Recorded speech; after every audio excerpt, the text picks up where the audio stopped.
রক্তগুলো মাথার থেকে বের হয়ে সারা দেহ লাল হয়ে যায়, উহুদের ময়দান লাল হয়ে যায়। হঠাৎ করে পেছন দিক থেকে আরেক সাহাবী আইসা কয়, কার রক্ত রে?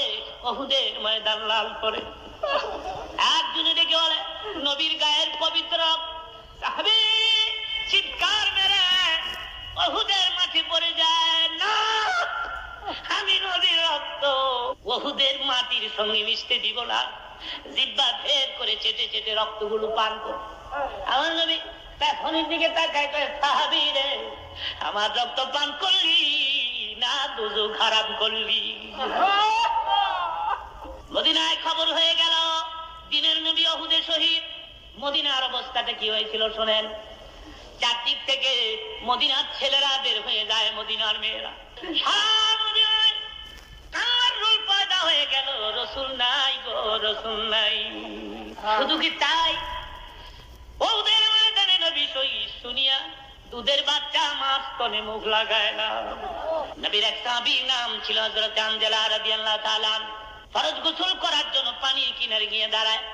অমনি কে জানো রে, মদিনার পথ দিয়ে বলে যায়, মদিনার ছেলেরা রে, মদিনার মেয়েরা গো, দিনের নবী উহুদে শহীদ। হযরত আনজালা এই কথা কান স্পর্শ হলে সঙ্গে সঙ্গে গোসলের কথা বলে যায়। দৌড়ে গিয়ে বলে, তরবারিটা কই, তাড়াতাড়ি ধরে। বিবি বলে, তুমি তো না পাক গোসল করো নাই, তরবারি দিয়ে কি করবে? তরবারি হাতে লইয়া আনজালা বলে, বিবি গো, কার জন্য গোসল করব? কেন গো গোসল করব? আমার দিনের নবী উহুদে না।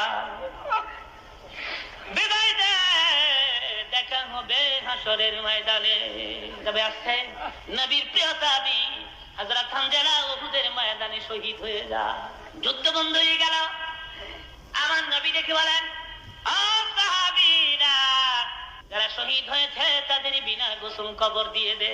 আসতে পারে হুজুর, শুহাদায়ে কেরামদেরকে বিনা গোসল কেন কবর দেওয়া হয়? জবাব হলো, রক্তমাখা অবস্থায় শুহাদায়ে কেরাম কিয়ামতের মাঠে আল্লাহর দুয়ারে উঠে দাঁড়াবে। আমার মাহবুব ডেকে ডেকে বলবেন, কিরে বান্দা আমার, এত রক্ত তোর গায়ে? ডেকে বলবে, বান্দা, জামিনে তোমার দিন কায়েমের জন্য, ধর্মকে প্রতিষ্ঠা করার জন্য যুদ্ধের ময়দানে শহীদ হয়ে রক্তমাখা অবস্থায় তোমার দরবারে হাজির হয়ে গেছি। যারা শহীদ তাদের বিনা গোসল কবর চলছে। হঠাৎ করে দেখা যায় বহুদূর থেকে আবলাকে সারপাগুলো ভেস একটি মহিলা আসতেছে।